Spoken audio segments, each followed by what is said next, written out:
यह house property का schedule open हो गया। इसमें आपको ऐड करना है यहाँ पे हाउस प्रॉपर्टी को, और उसमें क्या क्या डिटेल जाएंगी उसके लिए आपको यहाँ पे क्लिक करना है। आपको यहाँ पे ऐड करनी है हाउस प्रॉपर्टी। जो है हाउस प्रॉपर्टी आपको ऐड करनी है उसका एड्रेस कंप्लीट देना होगा, उसकी ओनरशिप क्या है, सेल्फ है, माइनर है, स्पाउस है या अदर, ये आपको बताना होगा इसमें। और उसके बाद यहाँ पे इस प्रॉपर्टी में कोई और हिस्सेदार है या नहीं है तो यस कीजिए, और उसकी डिटेल आपको यहाँ पे देनी होगी। उसका नाम क्या है, उसकी परसेंटेज कितनी है, जैसे कि यहाँ पे 50% अगर हम दिखा देते हैं तो यहाँ पे जो आपका शेयर रह जाएगा वो रहेगा 50%। और अब इसको नो करते हैं तो यहाँ पे आपका शेयर हो गया 100%। उसके बाद आता है टाइप ऑफ हाउस प्रॉपर्टी कि आपकी जो हाउस प्रॉपर्टी किस टाइप की है, सेल्फ ऑक्यूपाइड है, खुद के रहने के लिए, लेट आउट किराए पे दिया हुआ है, या डिम लेट आउट है। सेल्फ ऑक्यूपाइड के केस में आप इंटरेस्ट का बेनिफिट ले सकते हैं। अगर आपने प्रॉपर्टी बनाने के लिए या इसको परचेज करने के लिए लोन लिया है तो उसके इंटरेस्ट का बेनिफिट आपको यहाँ पे मिल जाता है, उसकी डिडक्शन आपको यहाँ पे मिल जाएगी। अब बात कर लेते हैं प्रॉपर्टी जो लेट आउट है, आपका जो किराएदार है उसकी डिटेल देनी होगी, उसका नाम, पैन नंबर, और उसके बाद यहाँ पे आपको देनी है आपके रेंट की डिटेल कि आपको ग्रोस रेंट कितना मिला है या मिलने वाला है, तो उसकी कंप्लीट डिटेल यहाँ पे आ जाएगी। उसमें से कितना रेंट ऐसा है जो आपको मिला नहीं है अभी तक, आपने कोई टैक्स पे किया है लोकल अथॉरिटीज़ को, प्रॉपर्टी से रिलेटेड होना चाहिए तो उसका बेनिफिट आपको यहाँ मिल जाएगा। और उसके बाद यहाँ पे एच पॉइंट में आपको इंटरेस्ट का बेनिफिट मिलता है इस प्रॉपर्टी को खरीदने या उसको कंस्ट्रक्ट करने के लिए। ये सारा कंप्लीट होने के बाद जे पॉइंट में एरियर या अनरिजलाइज्ड रेंट रिसीव्ड हुआ ड्यूरिंग द ईयर, उसमें से आपको 30% माइनस करके यहाँ पे दिखाना है। ये रेंट वो रेंट होगा जो आपने बी पॉइंट में क्लेम किया होगा। अगर इससे ज़्यादा एक से ज़्यादा हाउस प्रॉपर्टी हैं तो यहाँ पे ऐड कीजिएगा, नई हाउस प्रॉपर्टी ऐड कर लीजिएगा। यहाँ पे सेल्फ ऑक्यूपाइड, लेट आउट और डिम लेट आउट सभी प्रॉपर्टीज़ को आप दिखा सकते हैं। फाइनल में आपको यहाँ पे अमाउंट नज़र आ जाएगा कि आपका हाउस प्रॉपर्टी का लॉस हुआ है या गेन। तो कर लेते हैं हम कन्फर्म। अब देख लेते हैं शेड्यूल ऑफ कैपिटल गेन का। कैपिटल गेन के शेड्यूल्स में क्या क्या डिटेल जाएंगी। कैपिटल गेन के शेड्यूल्स में हमारे सामने कैपिटल असेट्स का यहाँ पे काफ़ी सारे एक लिस्ट दी गई है। इनमें से सिर्फ और सिर्फ हम उन्हीं कैपिटल असेट्स का कैपिटल गेन या लॉस देखेंगे जिसमें सबसे ज़्यादा ट्रेड होता है, जैसे कि लैंड, बिल्डिंग और इक्विटी शेयर्स, म्यूचुअल फंड। इन्हीं में सबसे ज़्यादा आपको कैपिटल गेन या लॉस होता है। इन तीनों पॉइंटों को सिलेक्ट कर लिया और उसके बाद किया कंटिन्यू। अब इसमें हमें फिल करनी है लैंड और बिल्डिंग की डिटेल। यहाँ पर क्लिक करेंगे। क्लिक करने के बाद हमने डिटेल फिल की हुई है पहले से, तो ये लॉन्ग टर्म कैपिटल गेन आ रहा है। तो इसमें क्या क्या डिटेल गई है ये एक बार देख लेते हैं हम। इसके अंदर आपकी डेट ऑफ परचेज जाएगी, डेट ऑफ सेल जाएगी। डेट ऑफ परचेज के लिए इन्होंने यहाँ पे इंस्ट्रक्शन दी है कि अगर आपकी डेट ऑफ परचेज या डेट ऑफ एक्विजिशन 2001 से पहले की है, 1/4/2001 से पहले की है, तो आपको डेट ऑफ परचेज और एक्विजिशन 1/4/2001 ही दिखानी है। और उस दिन की जो फेयर मार्केट वैल्यू होगी वो आपको कॉस्ट ऑफ एक्विजिशन में लेना है। जब आप डेट ऑफ परचेज और डेट ऑफ सेल डालते हैं उसके बाद यहाँ पे कैलकुलेट का बटन है, यहाँ पे क्लिक करने के बाद यहाँ पे ऑटोमेटिक कैलकुलेट कर देता है कि ये इनकम या ये प्रॉपर्टी है ये आपकी लॉन्ग टर्म कैपिटल गेन में आती है या शॉर्ट टर्म कैपिटल गेन में आती है। सेल कंसिडरेशन वो आपको यहाँ पे एंटर करना है। उसका जो स्टैम्प वैल्यू है अथॉरिटी की वो वैल्यू आपको यहाँ पे एंटर करनी है। और यहाँ पे कॉस्ट ऑफ एक्विजिशन अगर 2001 से पहले का केस है तो 1 अप्रैल 2001 को आपके एसेट्स की क्या वैल्यू थी वो आपको यहाँ पे एंटर करनी है। और यहाँ पे इंडेक्सेशन ऑटोमेटिक लग के वैल्यू जनरेट हो जाएगी। अगर आपने इस प्रॉपर्टी में कुछ कंस्ट्रक्शन किया है, इम्प्रूवमेंट की है, तो उसका अमाउंट और किस साल में किया वो आपको यहाँ पे दिखाना है। इसका भी इम्प्रूवमेंट ऑटोमेटिकली लग जाएगा। अब ट्रांसफ़र करने के लिए आपने कोई खर्चा किया, एडवर्टाइजमेंट किया है, कोई पेपर वर्क करवाया है, तो उसका खर्चा आप यहाँ पर क्लेम कर सकते हैं। तो ये सारी चीज़ें होने के बाद आपके पास यहाँ पे बैलेंस आ जाएगा, या तो ये गेन आएगा या लॉस आएगा। इस केस में लॉस आ रहा है तो ये लॉस कैरी फॉरवर्ड हो जाएगा, या किसी अन्य प्रॉपर्टी के साथ ये एडजस्ट भी हो सकता है। अब अगर आपका गेन आता है तो आप डिडक्शन क्लेम कर सकते हैं इस पैसे को इन्वेस्ट करके।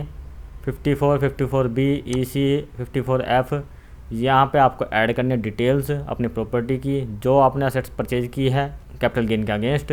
और यहाँ पे F पॉइंट में आपको डिटेल देनी होती है बायर की, जिस बायर ने आपकी प्रॉपर्टी परचेज की है उसका नाम, पैन नंबर, आधार नंबर, कितना शेयर उसने परचेज किया है, क्या अमाउंट ट्रांसफ़र किया है, उसका एड्रेस, ये चीज़ आपको यहाँ पे एंटर करनी होती है। उसके बाद करना सेव। ये हमारी लैंड एंड बिल्डिंग सेव हो चुकी है। अब बात करते हैं शेयर्स की, म्यूचुअल फंड की। इस पर जैसे क्लिक करेंगे आपके सामने सेक्शन 111A आ जाएगा। इसके अंदर आपको वैल्यू एंटर करनी है, कितना आपको कंसिडरेशन रिसीव हुआ और कितना आपने उसमें कॉस्ट ऑफ एक्विजिशन कितनी रही वो आ जाएगी। इसमें कोई इंडेक्सेशन आपको मिलता नहीं है, तो बैलेंस अमाउंट जो भी रहेगा आपका कैपिटल गेन या लॉस रहेगा। और इस वाले सेक्शन में 112A वाले में आपको यहाँ पर डिटेल ऐड करनी होगी। ऐड डिटेल पे क्लिक करते हैं और यहाँ पे आप टेम्पलेट्स में आप डिटेल को एंटर कर सकते हैं और उसको सेव कर सकते हैं। अगर आप मैनुअली एक एक एंट्री करना चाहते हैं तो यहाँ से भी कर सकते हैं एंट्री कि कितने शेयर आपने परचेज किए ऑन और बिफोर 31 जनवरी 2018 और 31 जनवरी 2018 के बाद जो शेयर परचेज किए उसके लिए अलग से दिखा सकते हैं।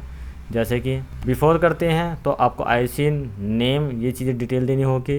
आईसीन जैसे भी एंटर करेंगे आप उस कंपनी का नेम यहाँ पे आ जाएगा। और आफ्टर है तो आपको ये डिटेल देने की ज़रूरत नहीं होती। यहाँ पे सिर्फ और सिर्फ कॉस्ट ऑफ एक्विजिशन और कितने में आपने असेट्स को बेचा है वो आ जाएगी। और उससे रिलेटेड कोई खर्चा किया है तो वो खर्चा आप यहाँ पे क्लेम कर सकते हैं। अब करते हैं इसको ऐड होने के बाद यहाँ पे करना है आपको कंफर्म। तो हमारे कैपिटल गेन और 112A ये दोनों शेड्यूल एक साथ कंप्लीट हो जाते हैं कैपिटल गेन के थ्रू। और अब बात करते हैं शेड्यूल VDA की।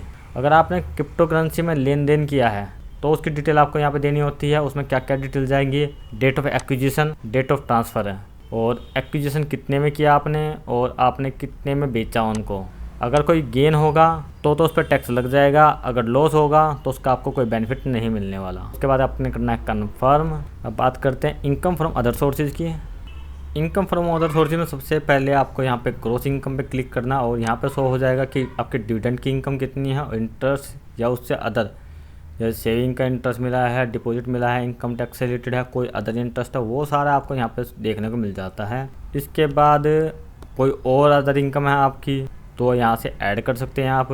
अगर कोई इनकम स्पेशल रेट से टैक्सेबल होनी है जैसे कि विनिंग फ्रॉम लॉटरी है, क्रॉस पजल है, इस तरह की कोई भी इनकम है आपके पास तो वो आपको यहाँ पर डिक्लेयर करनी होती है।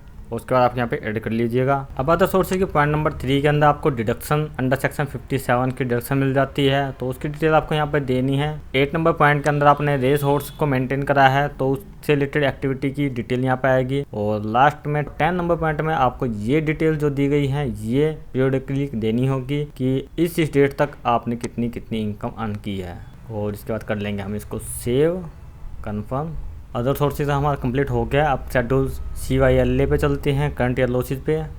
इस शेड्यूल के अंदर आपको कुछ नहीं करना, आपको सिर्फ वेरीफाई करना है कि आपका जो करंट ईयर में लॉसेज है वो किस तरह से सेटअप हो रहा है। अब यहाँ पे देख पा रहे हैं कि हमारा 2 लाख रुपये तक का लॉस जो है सेटअप हुआ है, बाकी का हमारा लॉस रिमेन है, ये कैरी फॉरवर्ड हो जाएगा। इसको करते हैं हम कन्फर्म।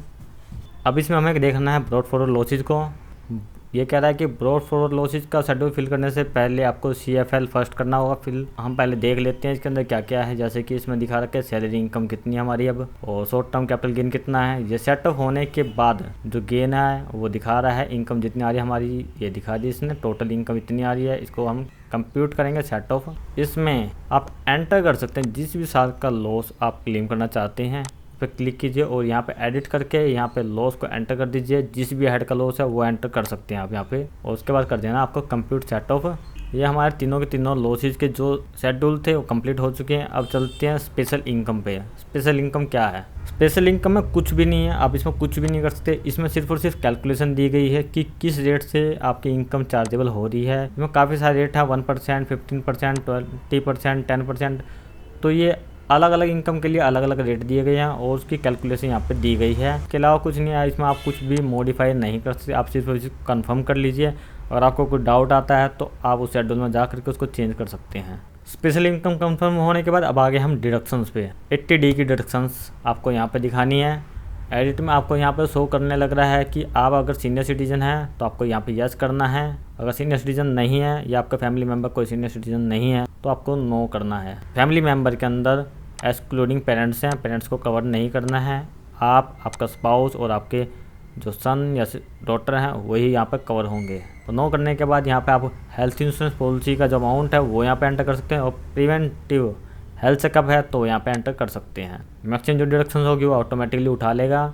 और अगर फैमिली मेम्बर में कोई सीनियर सिटीजन है तो उसकी डिटेल आपको इस वाले में भरनी होगी। जब आप यस करेंगे ये हाईलाइट हो जाएगा। पेरेंट्स के एक्सपेंडिचर, हेल्थ इंश्योरेंस से रिलेटेड एक्सपेंडिचर को क्लेम करने के लिए आपको यहाँ पे क्लेम करना होगा यस, और यहाँ पे आप उस एक्सपेंडिचर को क्लेम कर पाएंगे।